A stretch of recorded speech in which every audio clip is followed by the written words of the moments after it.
అందరికీ నమస్కారం. నేను మీ బిసిరెడ్డి. దయచేసి ఈ వీడియో చివరి వరకు చూడండి. నా నుంచి ఇలాంటి వీడియో దాదాపుగా ఇదే చివరిది కావచ్చు. నేను గతంలో కూడా 2-3 సందర్భాల్లో మిమ్మల్ని హెచ్చరించున్నాను, కానీ లాభం లేదు. ఇకనైతే అలాంటి ప్రయత్నం అయితే నేను చేయను. ఈరోజు సమాజం ఎలా తయారైందంటే, నాకు దేశంలో ఇతర రాష్ట్రాల సంగతి పక్కన పెడితే, మన తెలంగాణ, ఆంధ్ర ఈ 2 రాష్ట్రాల ప్రజలు ఎలా తయారయ్యారంటే, నిజాయితీకి నిజానికి అస్సలు ఆదరణే లేదండి.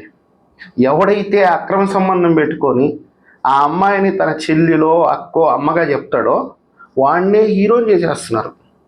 నేను దాదాపుగా నేనే ప్రత్యక్ష ఉదాహరణ. నా ఛానల్లో ఒక 500-550 వీడియోస్ ఉంటాయి. మీరు ఎవరైనా పరిశీలించుకోవచ్చు. ప్రతి ఒక్క విషయం, ఏ సబ్జెక్టు మీద నేను వీడియో చేస్తే అది ఖచ్చితంగా జరిగి తీరుతుందండి. ఎటువంటి పరిస్థితుల్లో జరగకుండా ఉండే ప్రసక్తే లేదు. ఎందుకంటే ప్రజల నాడి తెలుసుకోవడం, ప్రజలతో తిరగడం, వాళ్ళ అభిప్రాయం ఎలా ఉందనేది రాబట్టుకొని దాని మీద నేను కంటెంట్ చేస్తాను. వారానికి 2-3 వీడియోస్.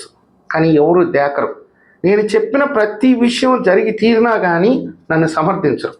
వాడెవడో ఆంధ్ర బ్రోకర్ గాడు ఒకడు ఉన్నాడంట, వాడి మీద వీడియోలు చేయమని నన్ను అడుగుతున్నారు. ఎందుకంటే వాడి మీద వీడియోలు చేయటం, మీరే వాడిని బాగా సపోర్ట్ చేస్తున్నారు. వాడు చెప్పేది అబద్ధం, ఈ రాష్ట్రానికి వినాశకరం అని తెలిసినా ఎవడికి తెలియనోడికి కూడా తెలిసే విధంగా మీరే వాడు వీడియోలు మొత్తం కట్ చేసి బిట్లుగా తయారు చేసి మీ సోషల్ మీడియాలో ఫుల్గా పబ్లిసిటీ చేస్తున్నారు. మీరు ఒక విషయాన్ని గమనించాలి. ఇప్పుడు నేను వైఎస్ఆర్సీపీకి వ్యతిరేకంగానే వీడియోస్ చేస్తున్నాను, కానీ వైఎస్ఆర్సీపీ వాళ్ళు ఎక్కడ కూడా నన్ను టార్గెట్ చేయరు. నా వీడియోస్ తీసుకుపోయో వాళ్ళ పేజెస్లో పెట్టుకొని ట్రోల్ చేయరు నన్ను. ఎందుకు చేయరు అంటే, అనవసరంగా ఇతనికి పబ్లిసిటీ ఇవ్వడం ఎందుకు అనేది. వాళ్ళు చూడండి ఎంత స్ట్రాటజిక్గా వాళ్ళు ముందుకెళ్తున్నారు. కానీ మన తెలుగుదేశం పార్టీ వాళ్ళు మాత్రం ఎవరైతే తెలుగుదేశం పార్టీకి, ఈ కూటమి ప్రభుత్వానికి వ్యతిరేకంగా మాట్లాడతారో వాళ్ళని హీరోలు చేసేస్తారు. అది మీకు ఎలా అర్థం చేసుకుంటున్నారో నాకైతే జుట్టు విక్కున్నా అర్థం కావట్లేదు. ఒక వాస్తవం ఉంది ఇక్కడ, ఒక నిజం ఉంది.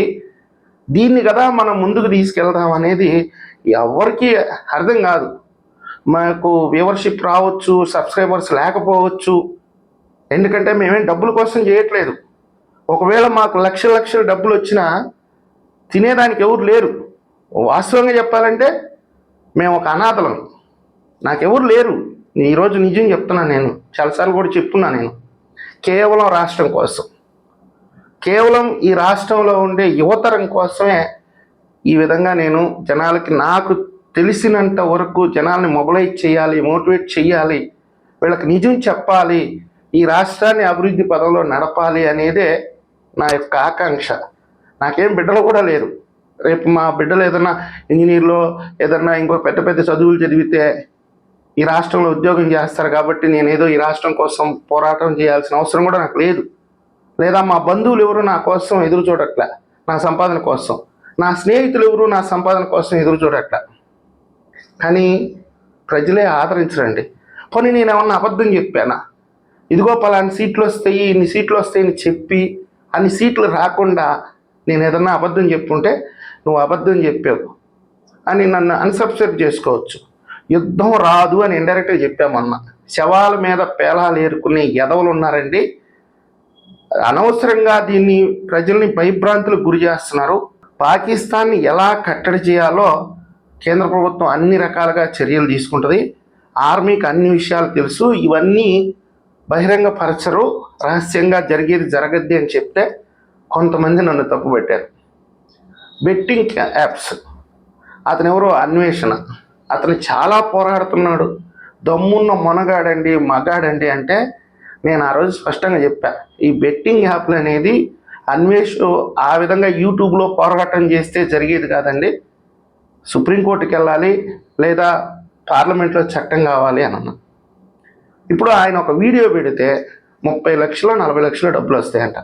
ఏదో నెలకు సంబంధించి ₹1,00,00,000 దాకా వస్తాయని చెప్తున్నాడు అతను. ఆ ₹1,00,00,000 తీసుకుపోయి ఎవడైతే బెట్టింగ్ ఆడాడో, వాడెవడైతే సచ్చాడో వాడి ఇంటికి 2 లక్షలు, 1,00,000 ఇచ్చే బదులు ఒక 10 లక్షలు ఖర్చు పెట్టి సుప్రీంకోర్టులో కేసు వేస్తే ఎప్పుడో గెలిచుండేవాడు ఈ పాటికి. కనీసం స్టే అన్న ఇచ్చి ఉండేది. ఈ బెట్టింగ్ యాప్ని భారతదేశంలో బంద్ చేయండి, లేదా పార్లమెంటును సమాధానం అన్న అడిగి ఉండేది. ఇదేది చేయలేదు అతను. కేవలము కొంతమంది యూట్యూబర్లను టార్గెట్ చేయటం, కొంతమందిని బండబూతులు తిట్టడం, కొంతమందిని దేశద్రోహులుగా చిత్రీకరించడం. అదేమంటే హవాలా సొమ్ము ఇతర దేశాలకు వెళ్ళిపోతుంది అంటాడండి. అది ఎలా వెళ్తుందో నాకైతే అర్థం కావట్లేదు. నేను వివరంగా చెప్పాను ఆ వీడియోలో. ఈ ఆన్లైన్ బెట్టింగ్ యాప్ అనేది ప్రతి ఒక్కటి కూడా బ్యాంక్ అకౌంట్కి లింక్ అయ్యే జరగద్ది. అంటే ప్రభుత్వానికి ప్రతి రూపాయి లెక్క ఉంది. ఇతర దేశాలకి ఏదో 1,00,000 2,00,000 ఒక పర్సనల్ అకౌంట్కి వెళ్తే పెద్ద పడించుకోరు, కానీ ఇన్ని లక్షల రూపాయల ట్రాన్సాక్షన్ ఒక రోజులో జరుగుతుంటే ఖచ్చితంగా ఆర్బీఐ ఆ అకౌంట్లని బ్లాక్ చేస్తుంది అని నెత్తి నోరు కొట్టుకొని చెప్పినా ఎవడు నమ్మడు. వెళ్ళిపోయిందంట హవాలాలో 17,000 కోట్లు 13,000 కోట్లు అని ఆడెవడు సొల్లు చెప్తే వాడు హీరో. వాస్తవాలు మేము చెప్పామనుకో, అరే బాబు ఆన్లైన్ బెట్టింగ్ అనేది బ్యాంక్ అకౌంట్కి లింక్ అవుతుంది, మనిషి వచ్చి మీ దగ్గర డబ్బులు తీసుకోపోడు, ఇన్ని లక్షల్లో ఒక అకౌంట్లో ట్రాన్సాక్షన్ జరుగుతుంది అంటే ఆర్బీఐ ఖచ్చితంగా నిఘా పెడుతుంది. ఈ జరిగే తతంగం అంతా కూడా కేంద్ర ప్రభుత్వానికి తెలుసు. ఈ బెట్టింగ్ల ద్వారా 14,000 కోట్ల రూపాయలు సంపాదించాలని టార్గెట్గా పెట్టుకోండి కేంద్ర ప్రభుత్వం అంటే మమ్మల్ని టార్గెట్ చేస్తారు. నీకేం బొచ్చు తెలుసా అంటారు. ఆడెవడో సొల్లు చెప్తే మీరు వింటారు. ఈరోజు అతని మీద కేసు నమోదైంది, కానీ ఏం పీకలేరు, అది వేరే విషయం, మనమేం కాదనట్లేదు. మొత్తం మీద ఏంటంటే నిజాయితీ నిజం అసలు పట్టవండి. ఎవడైతే తప్పుడు మార్గాన మిమ్మల్ని నడిపించడానికి చూస్తారో వాళ్ళకి జేజీలు కొడతారు, వాళ్ళకి ఆర్థికంగా సహాయం చేస్తారు, ఎంత దూరమైన మోస్తారు. చివరికి వాడు తగలబెడితే తగలబడిపోవడానికి కూడా మీరు సిద్ధం, సంకనాగిపోవడానికి కూడా మీరు సిద్ధం. దయచేసి నాకు తెలిసిన వాళ్ళకి చెప్తున్నా, నాలాంటి వాళ్ళని సపోర్ట్ చేయకపోయినా ఇబ్బంది ఏం లేదు, మాకు వచ్చే నష్టం ఏం లేదు. మీరైనా సరే నిజం వైపు నిలబడండి, నిజాయితీగా ఉండండి. మీ వ్యక్తిగత జీవితాల గురించి ఎవరికి అవసరం లేదు. ప్రతి ఒక్కరూ కాస్తో కోస్తో తప్పు చేయాల్సిందే. ప్రతి ఒక్కళ్ళు నిజాయితీగా బతకాలంటే జరిగే రోజులు కాదు ఇవి. కానీ రాష్ట్రం పట్ల కొంచెం నిజాయితీగా బతకండి.